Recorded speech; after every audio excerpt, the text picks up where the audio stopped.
And good Wednesday morning, 3 minutes past 10 o'clock. We're already up to 68 degrees at the KRIM studios.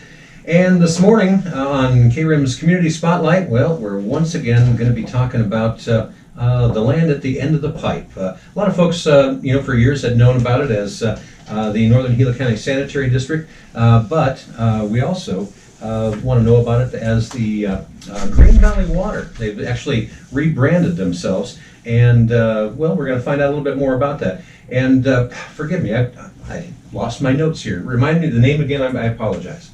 Green Valley Water. Yeah, okay. And your name? My name, Garrett Goldman. Okay, the Garrett. I remember the Goldman, I just didn't remember the Garrett. Now, Garrett, why did they go from the Northern Gila County Sanitary District to Green Valley Water? Well, Northern Gila County Sanitary District, say that 5 times fast, and you'll understand. You'll mess up at least twice. Yeah, it's quite a mouthful. Right. There was actually this project started out as a logo project. Mm-hmm. We needed a new logo. The one we had was kind of outdated and wasn't readable, didn't make a lot of sense. And as we got into that, we just realized that there were issues with the name also. Right. First one is it has Gila County in it. We are not associated with Gila County. We are a standalone entity. Right. Under Arizona Revised Statutes Title 48. And the second one is sanitary. In a lot of places in the country, sanitary means trash.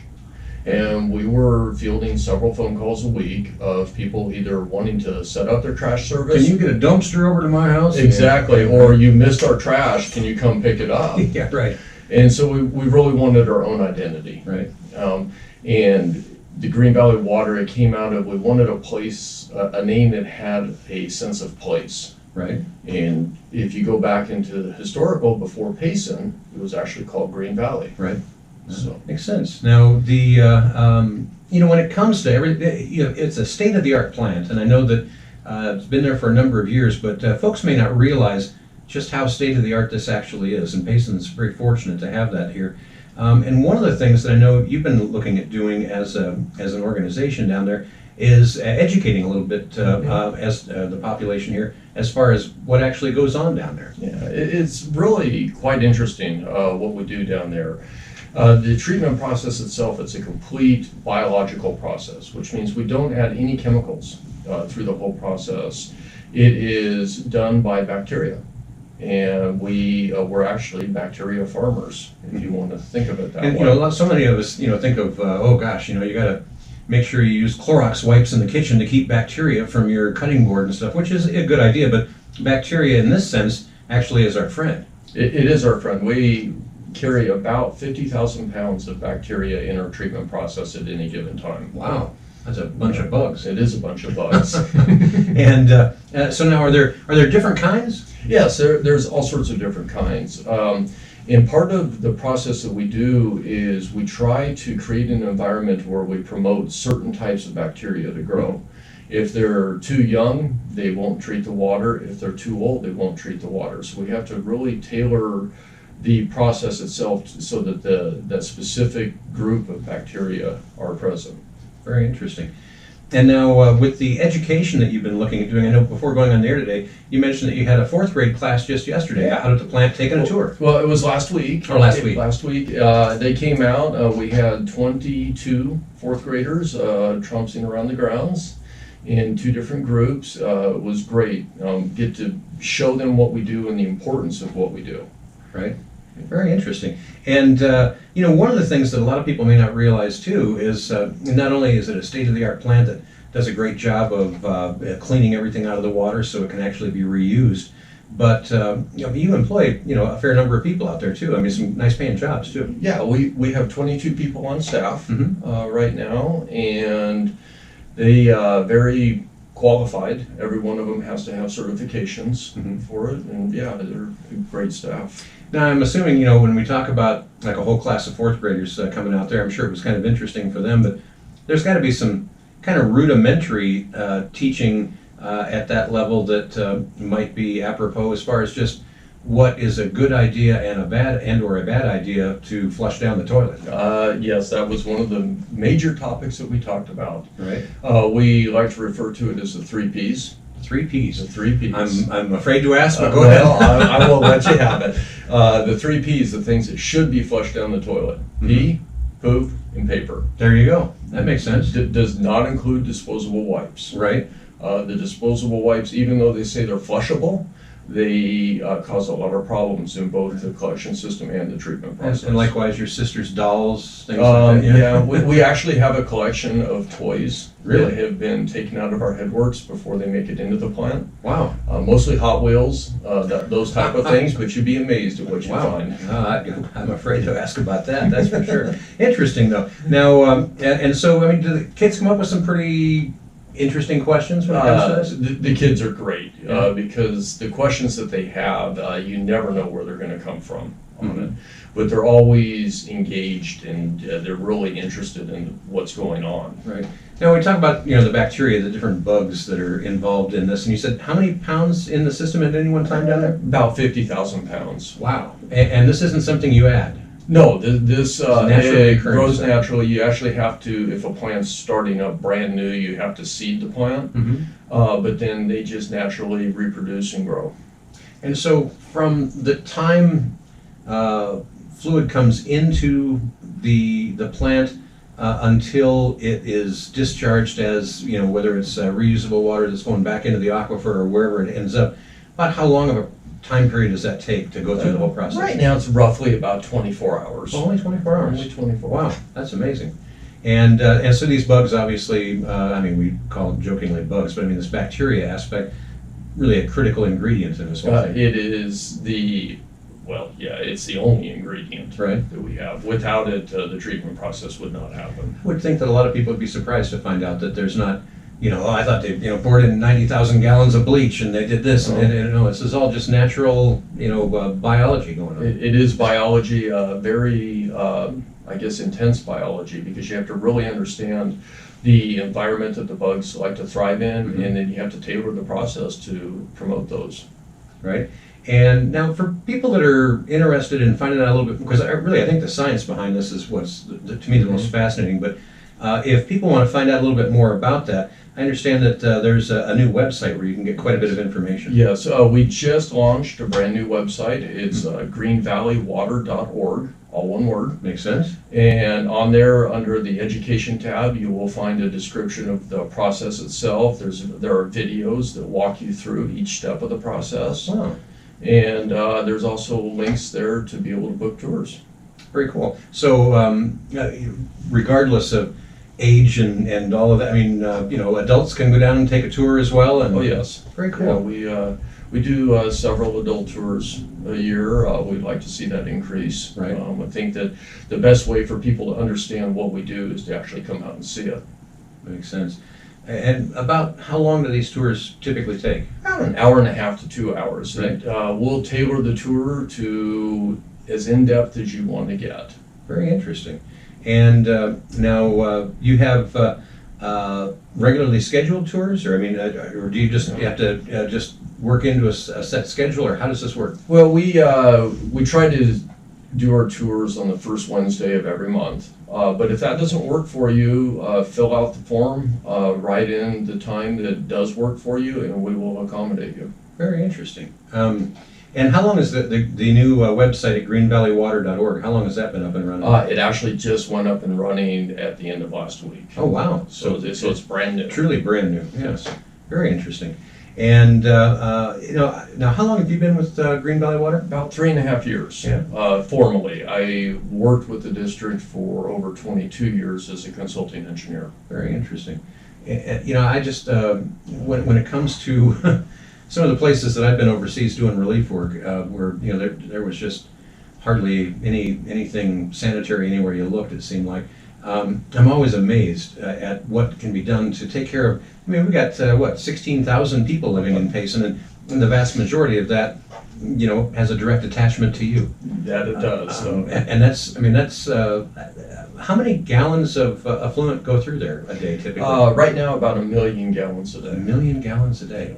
And of that, how many gallons then end up getting, back into the aquifers and things like that? Well, during the summer months, we pump everything that goes through the plant back up to Green Valley Lakes. Right. And then, Green Valley Lakes, it's used for irrigating the park itself. Right. But there is a groundwater recharge component to that. Mm-hmm. And then from there, we also draft out of the big lake and we have 5 different reuse customers. And one is the high school ball fields. High school ball fields, and that includes the middle school multi-purpose field. Nice.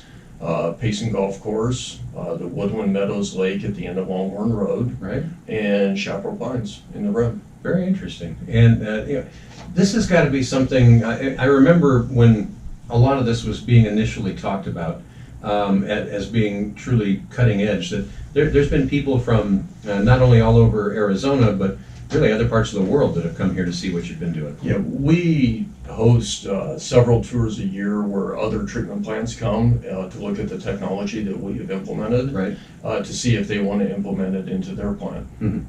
And when people come out there, is there, to take a tour, is there one thing in particular that seems to surprise, some folks the most? The clarity of the water when it comes out the Right. backside of the plant, yes. And that's all, are there physical filters? We do have one set of filters. It's after the treatment process. It's a 10 micron filter that takes out anything big, but Right. you could dip water out of the channel in front of that filter and behind it and not see much of a difference. And I know when we had you on here once before, those sludge beds just across the road from the center, the Green Valley plant itself, you're not using those as much as they were being used before. No, those were originally put in order to dry the sludge, Mm-hmm. because the bugs, in order to keep a certain age in them, you have to take a certain amount out every day. Right. Otherwise, it just gets too old. Mm-hmm. And so that the bugs that we would take out would go to the drying beds. We don't do that anymore. Right now, we are using a press to get the water out of them, and then they go to the landfill. Okay, so all the solids that are extracted go to the landfill. Yes. Very interesting. Now, does that create? I mean, there's got to be a lot of different things involved in those solids too, but a lot of that's broken down not only physically, but I guess biologically to maybe their basic components or something. Yeah, it's basically just dirt. Right. When it leaves, it has a musty smell to it. It does not smell at all, other than like wet dirt. Right. And when it does go to the landfill, it actually aids the landfill in the decomposition process within it. Makes sense. So it has value there. So just helping it all turn into mulch that much Mhm. quicker. That makes sense. And now, as far as the future of Green Valley Water, if I know that we have a fairly finite amount of land currently to build out on, but I mean, how much of an increase in population could Payson or could that plant sustain as far as Payson's growth? Roughly, that plant could handle up to 40,000 residents. Wow. So more than twice where we're at. More than twice where we're at. We do maintain a master plan of our entire boundary, and the plant is sized to be able to take flows if that entire boundary developed out. Are there other plants like this in Arizona? There are other plants that are similar to it. That's one of the amazing things about this industry is there's not two plants that are exactly the same. So we use similar processes, but it's never exact. That's fascinating. But I imagine the biology, for the most part, is very similar. Yes, it is. Maybe just going about it in some kind of different ways. Different ways, and it all depends on what your ultimate goal is. Our goal is to be able to put water back up into Green Valley Lakes. So we produce a Class A+ reclaimed water, and that's the highest class of reclaimed water that is permitted by ADEQ. And then some plants, they just discharge it down a creek or a wash, and that has less requirements. I'm curious, when it comes to just the physical location of the plant and everything, how does weather affect you? I mean, we've got the monsoons coming, and according to the National Weather Service, they say this year's monsoon should be either at or above normal, which would be a great relief considering we had no monsoon last year per se. Does that affect you when you get all of a sudden large flows coming down the wash there? We do see, well, not the wash itself, that doesn't affect us, but we will see an increase in flows out in the system. We have manhole covers that allow some water in.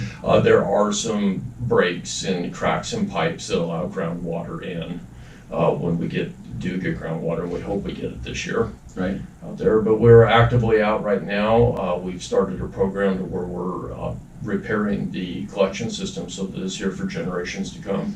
When it comes to stuff like that, where you have an inflow coming in, like you say, through these manhole covers and stuff, are there other types of pollutants that can come in and kind of mess with the microbial mass as far as what you're accomplishing biologically? Yeah, most of that comes into people putting stuff down the drain that they should not be putting down. Yeah, and what would some of the typical faux pas, for lack of a better term, be? I mean, that you see people doing. I mean, like Drano or what? Well, the Drano, those things are generally safe because the concentration is so small. Right. But things like antifreeze. Oh. Yeah, because it flushes doesn't mean that you should put it down the drain. There are places in town, the auto supply houses, that will take that for you. Right.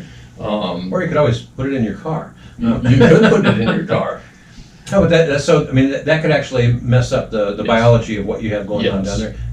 That's got to happen periodically then. It does happen, and So you just see a fluctuation in different levels, and you have to compensate for that, or? yeah, we do. We actually operate a Department of Health Services certified laboratory that takes tests on a daily basis. We'll do anywhere between 11 and 1,400 tests a month.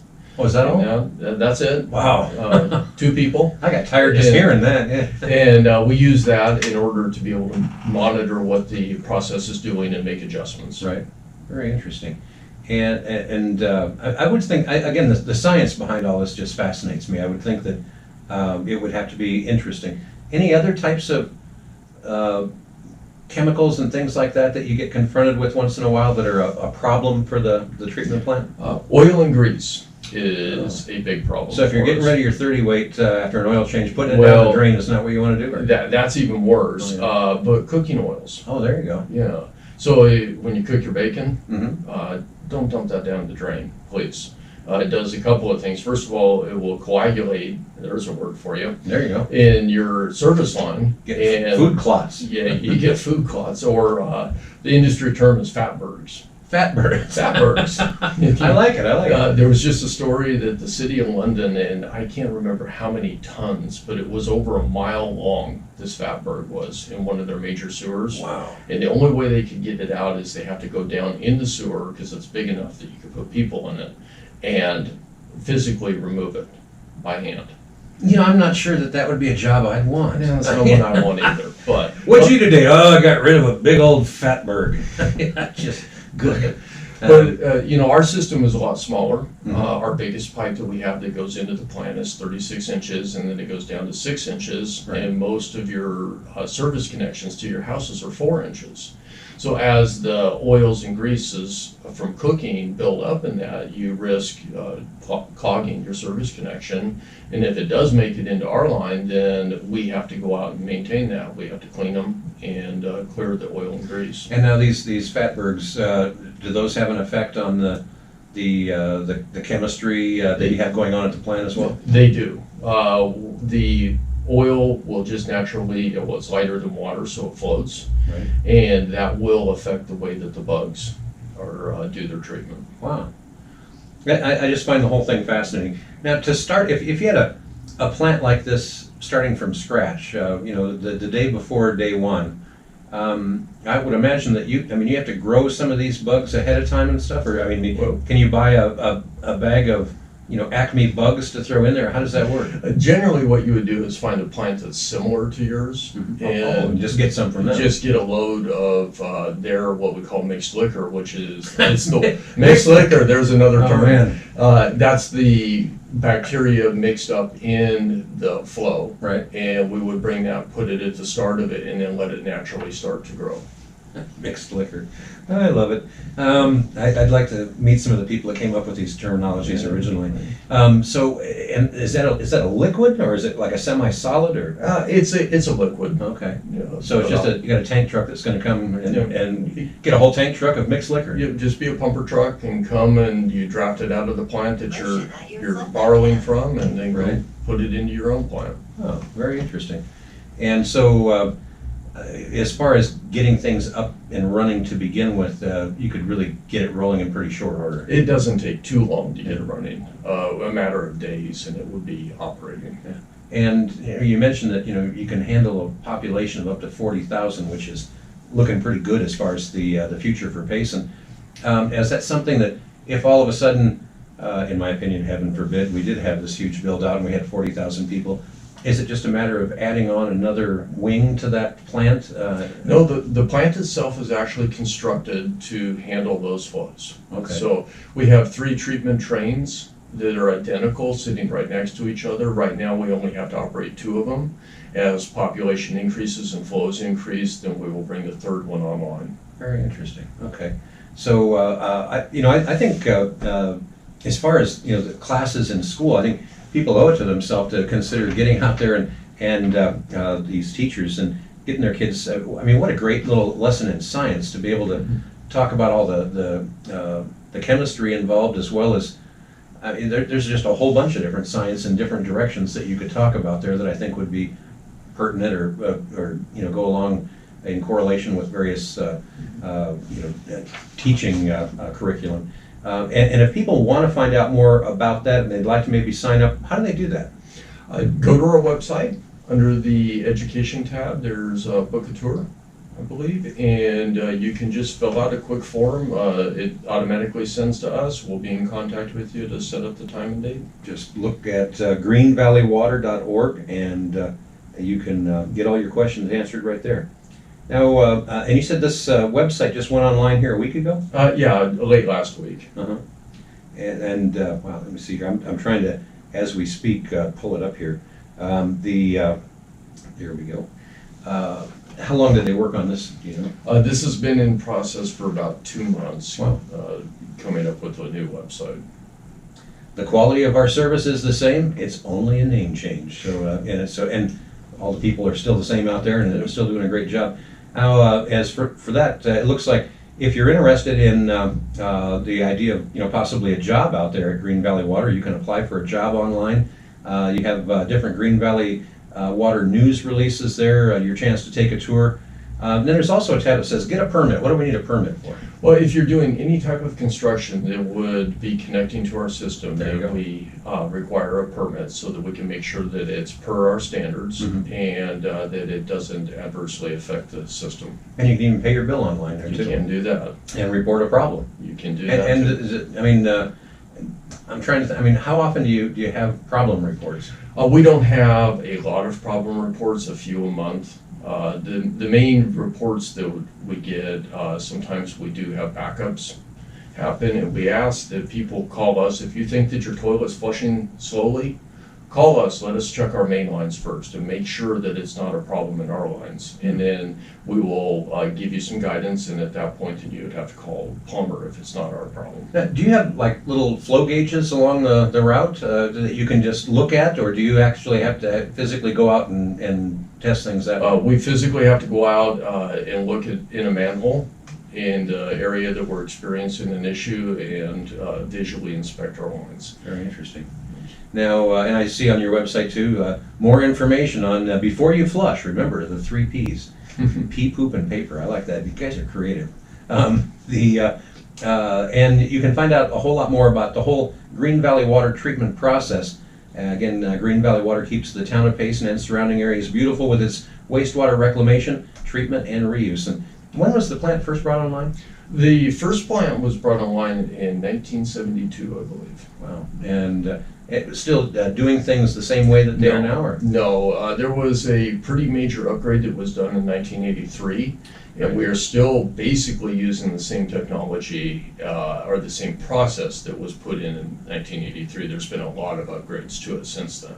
And it seems like, with just about everything, certainly in the radio business and in just about every line of work, there's been a lot of advancements as it pertains to technology, new technology, innovation, and that type of thing. Is that also the case when it comes to water treatment, or is biology pretty much biology, and it's just it works, and you all stick with the same thing? The biology is basically the same, but how we do it is completely different.